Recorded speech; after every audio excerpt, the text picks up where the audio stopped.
A while ago, I published a video about starting a photo booth business in high school, and kind of keeping with that trend, this is another business that I did a little bit of research in, and I thought, it could be a really profitable side hustle or potentially main gig for different high school, college, whatever age human beings to do. It's something to generate income apart from the common 9 to 5, and I am a huge fan of high school side hustles because I think it can teach kids so much. It can show them kind of like what their path in life might be or what it might not be, and you're going to gain such a valuable set of skills that will set you apart from all of your peers no matter where you are.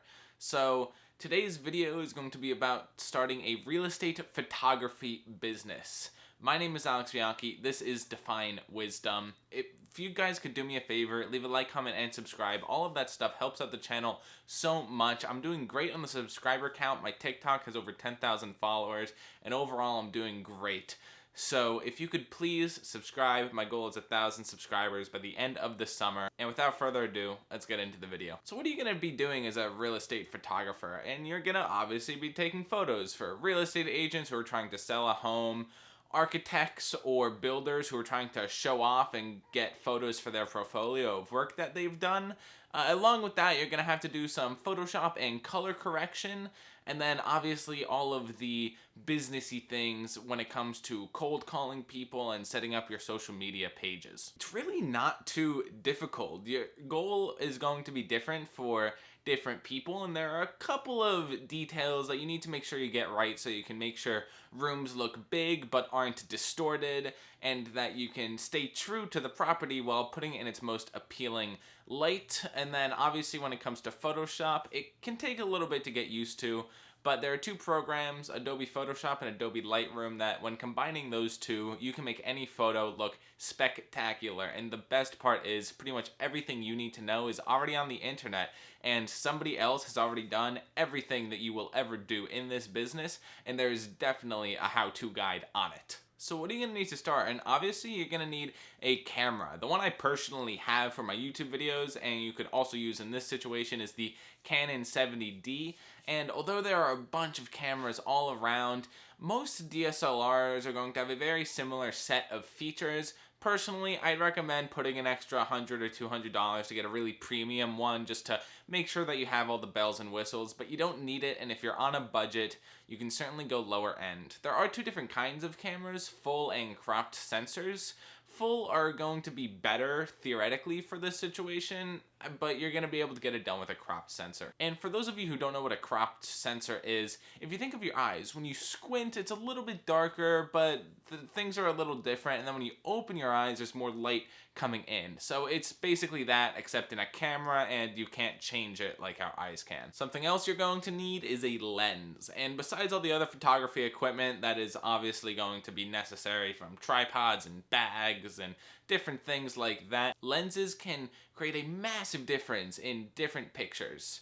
You see, the way lenses work is there are different sizes. So right now I'm recording on a 24mm camera lens. And what that means is it's a very wide angle lens. You can see from one side of my corner of the room to the other, as opposed to, say, a 50mm lens that's going to have a more narrow perspective and be a little bit more zoomed in. Different lenses have different traits. They might let more light in, they might focus better, they might be sharper. Higher quality lenses are going to give higher quality photos. But overall, for a real estate photography business, you're going to want wider lenses, and you're going to want a few prime lenses which can't change their focus or zoom, or potentially just a variable lens, which is when you can do the turn thing and change how wide the angle is. If you just look up best lenses for real estate photography, you're going to find the lenses, you're going to find why you want to use those lenses and how. So in the event that you do care about these specifics, you're going to want to do your own research anyways. Other stuff you're going to need. Camera flashes can be super useful for interior lighting and getting those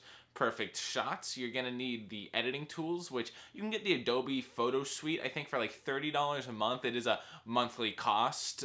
You can also do the full suite for $60 or something, which if you're also going to be doing video editing for another thing, that's what I would recommend getting, just the full suite, not being limited in any ways. Something that happened for me when I bought my full suite and then I eventually went to cancel it, And when I went to cancel it, they offered me 50% off. So I don't know if that's something they default to do for everybody, but maybe give that a try. Try to cancel your subscription after a couple of days. See if they give you 50% off, because that saves me like hundreds of dollars over the 6 months that I'm signed my contract for. And really, this is where most of the learning comes in. You'll be able to watch a few videos, take photos of your own house or friend's house, and get an idea for how to position the camera, but editing the photos is what really takes them to the next level and is where you're providing your value.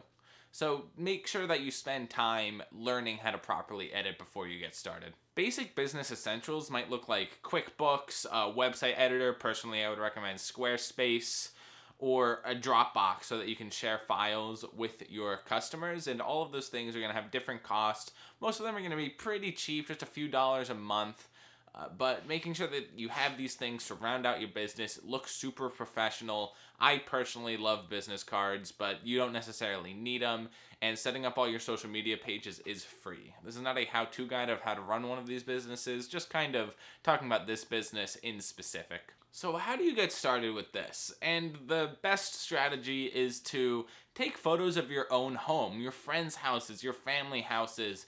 Make sure that you get a portfolio of preferably nicer looking homes that you could upload to your social media sites and your website, so that other real estate agents see you and they know that you're not just some random person doing this, even though you are a random person doing this. From there, get super comfortable editing photos, all of that stuff. It might take you a while to understand the whole process. Do one house, edit all the videos and photos, make sure you get it down. Do the other house, do it more, over and over and over.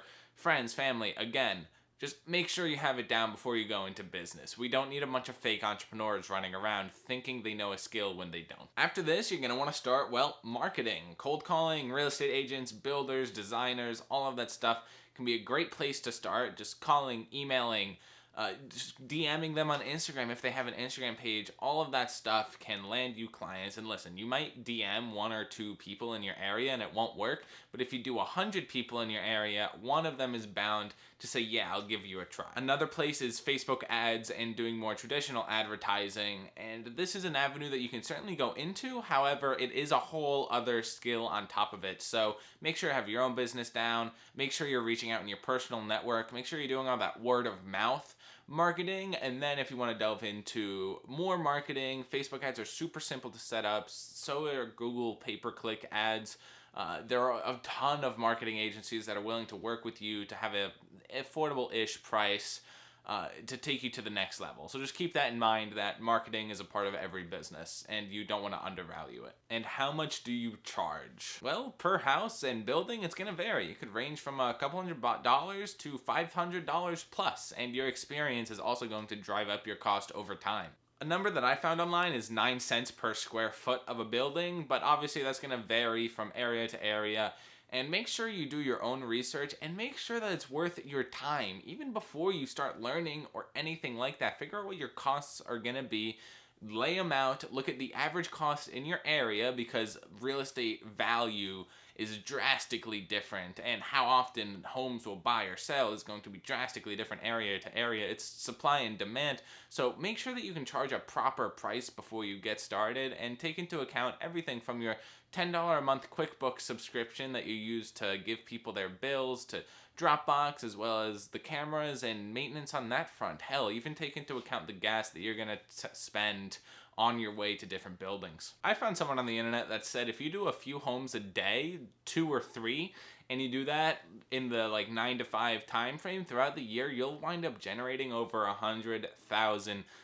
So that's a lot of homes, and it's going to take a lot of time to get there, but it's also not unreasonable. So do know that you can make real money with this, but also be prepared to do some cheap or free work in the beginning.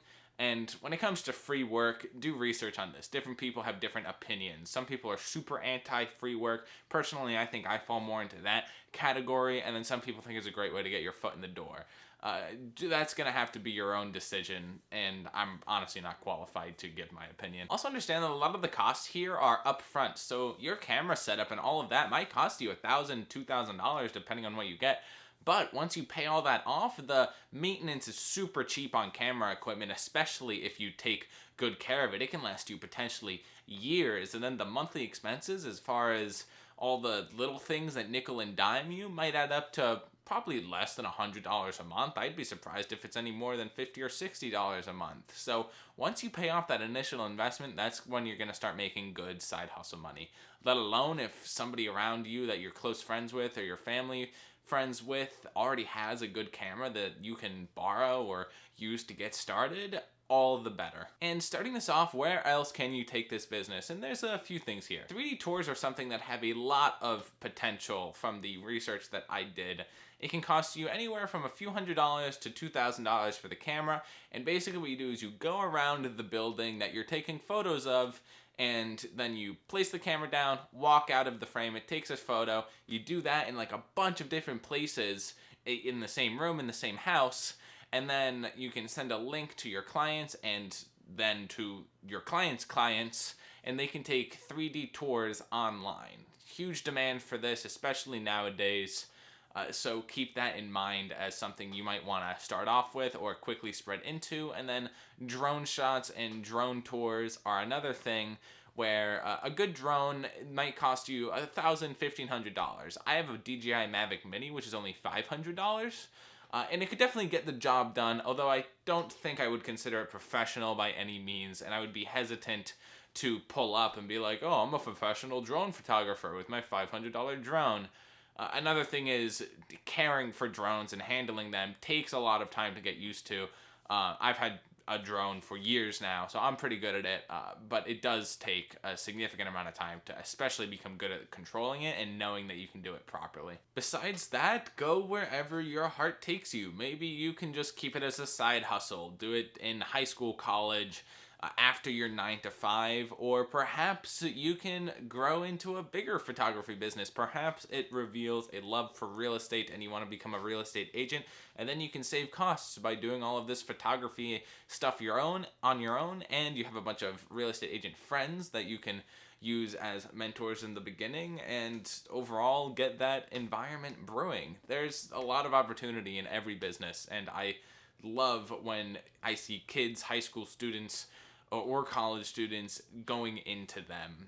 So I think that's going to be it for this video, guys. My name is Bianchi. This is Define Wisdom. Again, like, comment, subscribe. Helps out the channel a lot. And let me know if you know anybody who is in this business. If you know any high school students who are in this business, I would love to have them on my podcast. And that's going to be it for this video, guys. Peace.